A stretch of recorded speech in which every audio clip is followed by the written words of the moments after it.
명실상부 서울관광의 최강자, 명동의 아성을 흔들고 관광성지로 급부상했다는 이 동네의 정체는? I was very impressed because it is huge and very beautiful.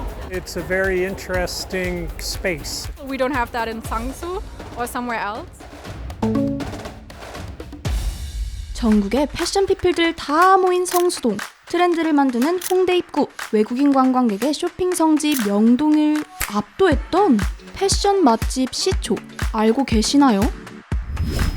여기를 많이 가는데 왜냐면요 다양하게 고를 수도 있고요. 디자인도요 너무너무 이쁘고요.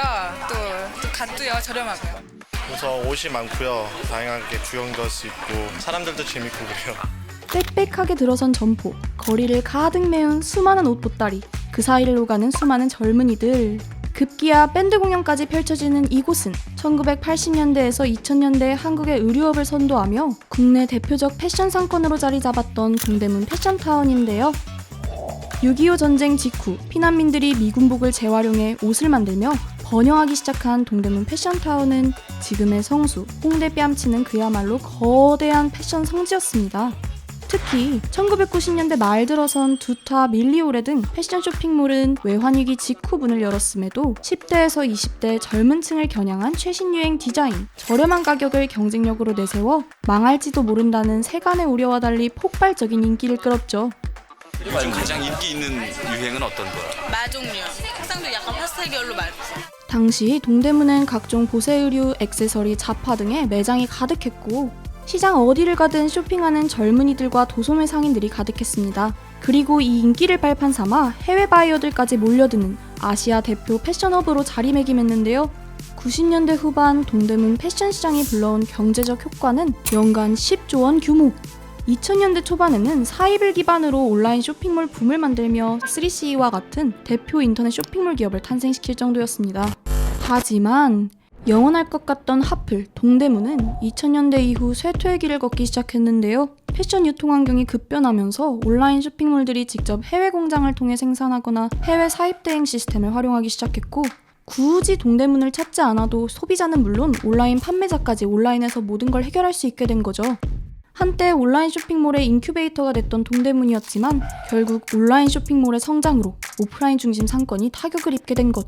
동시에 한국의 브루클린이라 불리는 성수, 플래그십 스토어의 성지 압구정 등 색다른 매력을 갖춘 상권이 발달하며 동대문은 점차 과거의 추억으로만 남게 됐는데요. 오랜 시간 쇠퇴와 정체만 반복했던 동대문.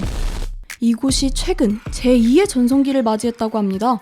최근 공격적인 성장세를 보이는 무신사도 올 3월 동대문에 거점을 만들었고 중국인 관광객 유동인구 기준으로는 명동을 제치고 1위에 오를 정도. 오랜 시간 정체를 겪던 동대문이 다시 한번 관광객의 발길을 사로잡은 변화의 중심엔 DDP가 있다는데요. 세계 각국의 여행객들이 이 독특한 공간을 경험하기 위해 모여들고 있었습니다. Well, I was coming back from a DMC visit and we wanted to go to a total different venue than the past. So we wanted to look at the future. I think it's very beautiful. It's like organic. It's a blend of like a nature feel, but also with technology. The building is part of the community. It lives. I visited DDP because I like design and I wanted to see the beautiful building. It's connected to the Fashion Week. We don't have that in Sangsu or somewhere else. Oh, it's very contemporary, and I like the flow of the shapes and the way people interact with the space. It's very well thought out. 2006년 서울의 강북도심 부활 프로젝트의 일환으로 세계적 건축가 자하 하디드의 손끝에서 태어난 건축물 DDP. DDP는 특유의 곡선미와 미래지향적 디자인으로 단숨에 서울의 랜드마크가 됐는데요. 2000년대 후반 이후 한산했던 거리는 수많은 관광객들로 다시 붐비게 됐습니다. 세계적으로 또 이처럼 잘 지은 완성이 잘 된 건축물이 그렇게 많지가 않습니다. 그래서 분명히 시각적인 악센트 역할을 한다고 생각이 들고요. 이 건물을 설계한 자하디드는 단지 도시의 랜드마크로서 이 건물을 생각했다기보다는 도시와 어떤 유기적인 관계를 가져야 되는가를 고민을 하고 이 건물을 설계를 했습니다. 비늘 거품 건축론이라고도 할 수 있는 비늘로 손을 씻으면 마치 그 거품 하나하나가 건물이고 거품이 퍼진 것이 도시라고 생각하듯이 건물과 건물 사이가 굉장히 유기적인 관계를 가져서 도시가 형성된다고 본 겁니다. 사각형으로 차도로 구획된 그런 도시가 아니라 건물들이 이어져 있는 서로 소통하는 그런 이상적인 소통의 도시를 건축가는 생각을 한 거죠. 비경제적인 건축 방식이죠. 사각형의 건물로 지으면 건물을 심플하게 편하게 경제적으로 지을 수 있는데 사람들에게 이 건축물을 방문하게 되면 즐거움을 줄 수 있고 경외감을 줄 수 있고 즐겨 찾는 장소가 될 수 있기 때문에 건축물을 좀 독특하게 짓는 데 많은 노력을 할 필요가 있다.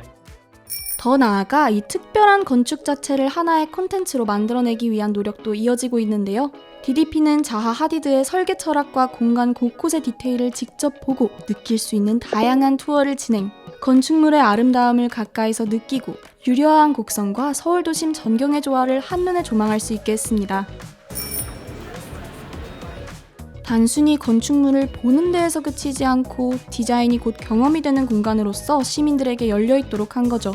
DDP가 성수나 명동과 비교해서 차별적으로 보일 수 있는 점은 성수나 명동은 관광객들이 일반적으로 소비를 하는 장소라면 DDP는 관광객들이 와서 직접 경험하고 체험할 수 있는 다양한 전시가 여기에서 이루어지고 있습니다. Z세대나 어린 관광객들이 좋아하는 그 내용들은 이제 두 가지로 얘기할 수 있는데요. 첫 번째는 디자인적으로 예뻐야 됩니다. DDP가 가질 수 있는 디자인적인 매력은 관광객들을 충분히 끌어들일 수 있고요. 두 번째는 보는 데서 그치는 것이 아니라 그들은 이곳에 와서 체험하고 경험해 볼 수 있어야 됩니다. 해외에는 보는 것 위주, 시각적인 위주지 여기처럼 이런 다양한 콘텐츠를 제공하거나 그런 것이 좀 드문 것 같습니다. 여기에 국내 트렌드를 한눈에 알 수 있는 서울 디자인 위크와 서울 패션 위크, 초대형 미디어 아트를 만끽할 수 있는 서울라이트 DDP 등 예술적 도전과 신진 작가 지원을 이어오며 DDP는 관광지를 넘어 젊은 창작자들을 불러 모으는 무대가 되는 중인데요. 지난 9월에는 아시아 최초로 전 세계 16개의 디자인 갤러리가 참여하는 디자인 마이애미 전시를 개최해 앞으로도 그 영향력은 커질 전망입니다. DDP가 지금 제공하고 있는 경험할 수 있는 체험할 수 있는 다양한 콘텐츠들이 최근 관광 트렌드에 딱 맞아떨어지기 때문에 서울시가 지금과 같이 다양한 콘텐츠를 만들어 간다면 서울을 대표하는 아시아를 대표할 수 있는 관광 목적지가 될 수 있을 거라고 생각을 합니다. DDP의 누적 방문객은 어느덧 1억 1천 명, 올 한 해 방문객은 2천만 명을 돌파할 것으로 예상되는데요. 이제는 패션을 넘어 예술, 도전, 새로운 기회의 상징이 되고 있는 동대문. 오늘도 이곳은 수많은 관람객의 눈길을 끌며 글로벌 랜드마크로서 가치를 확장하고 있습니다. 과연 DDP와 동대문은 우리에게 또 어떤 새로운 경험을 선사할까요? 이번 영상을 만든 PD가 추천하는 영상도 보고 가세요. 스브스 뉴스의 다른 영상을 즐기시려면 구독 버튼을 꼭 눌러주세요.